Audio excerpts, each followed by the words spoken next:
Today we're going to check out this. It's some kind of gaming simulator, I guess. I think it's an arcade machine. It's no power, so we're going to pop it open and see what's going on.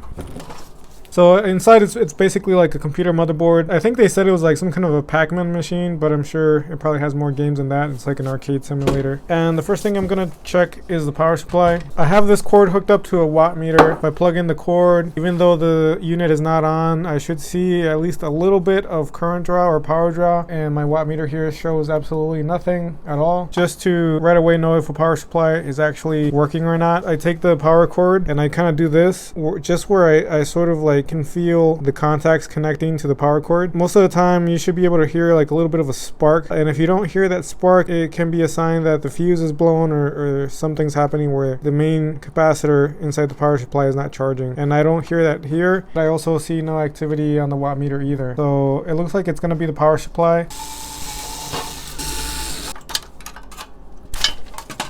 Completely disconnected the power supply from the board, and just one last time I'm going to check to see if there's any activity on the power supply, and there's absolutely nothing on any of the pins. It looks like the power supply itself is going to be bad. We need to get rid of some of these zip ties, and then we have a cable here that's like directly tied to the board, so hopefully I remember how that goes into the board. Normally you might just want to replace the power supply. However, since I have this thing where I don't even hear the pop when I plug in the power, I'm hoping it's a simple issue like a fuse. That way we don't have to wait for a power supply to arrive. We can fix the existing power supply. And I think I do see the fuse, and I think it is popped. Now of course, if the fuse is popped, it may have been just a power surge that popped it, or there might be something seriously wrong with the power supply itself. The fuse is right here, and in the middle you can kind of see that it's a little black, so it looks like the fuse is blown. Hopefully it's just a bridge rectifier. When this bridge rectifier here goes bad, it'll blow the fuse. Fuse is definitely open. Oh, whoa, how did I not see that? Everything here is blown up. There's like a MOSFET or something that's blown up.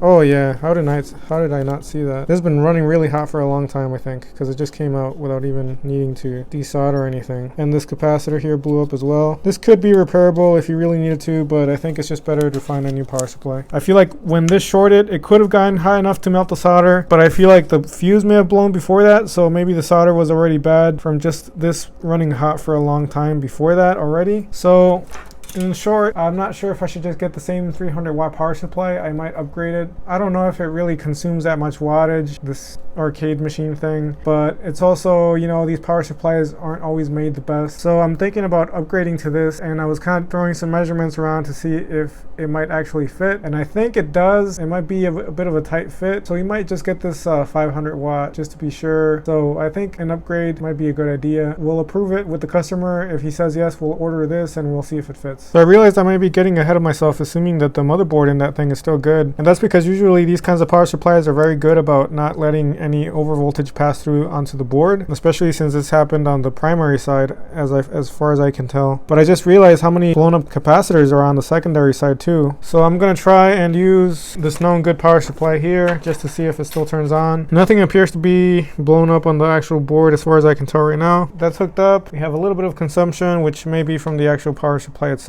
doing its thing. I don't see any signs of life on the actual board. There's no LEDs or anything like that, but possibly just the fact that the power supply isn't protecting itself or anything like that is a sign that the board might still be good. I'm trying to figure out if there might be any way I can turn this thing on. Okay, so I have everything hooked up, including this board here. I'll hook up power to it, and this actually makes the board power on, and you can see it's actually turning on. I'm very surprised that it's actually still working because the old power supply failed so catastrophically. We're going to get approval from the customer, and we'll go ahead and order the power supply if he approves. Alright, so we have the power supply. It's a couple days later. We're going to see if it fits and it works with this. There's like no thermal paste on this, so it's a good thing I had to take this off.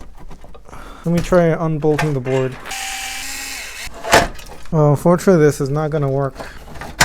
Yeah, unfortunately the power outlet also doesn't line up, and over here it's like the tiniest little difference. It's almost no difference right here.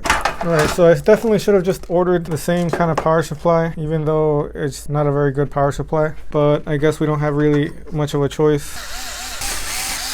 Okay, so we're gonna try this again. Reordered the power supply. Alright, so I'm going to clean up the thermal paste and put some nice fresh one in there. Thermal paste is in.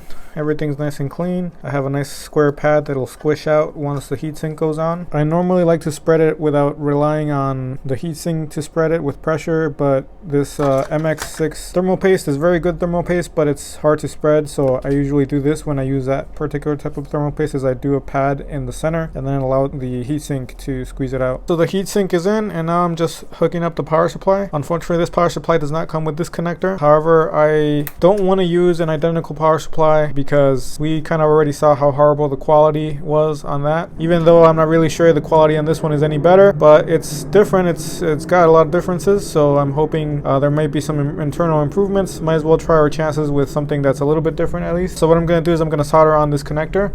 At the same time, this one did have more SATA connectors, so that'll help us get rid of this adapter. I ended up basically making a custom little harness here because the old power supply had a few modifications on it. It had this added to it, cable soldered onto the board down here. The original power supply had a few of the connectors snipped to add some customizations onto it. So what I ended up doing is I ended up using this adapter that I don't need for the hard drive anymore, and I ended up making this custom harness here so that if in the future this person ever needs to replace this power supply again, all they need to do is connect this up to the power supply right here through this adapter, and they don't have to worry about modifying the harness on the power supply anymore. So maybe not the nicest cable management in the history of cable management, but it'll work. I did have to correct one wiring mistake in the custom harness I made, which is that this 5-volt line here and the little cable that goes down to the motherboard are not supposed to be connected to the 5-volt line from the power supply. They're separated. That was another modification that was done on the original power supply, and it's now included in this little custom harness thing here. So yeah, now let's go ahead and put it together all the way and test it. Alright, so here's the completed unit. Everything's working. This is what the menu looks like on it. A lot of old school 80s games.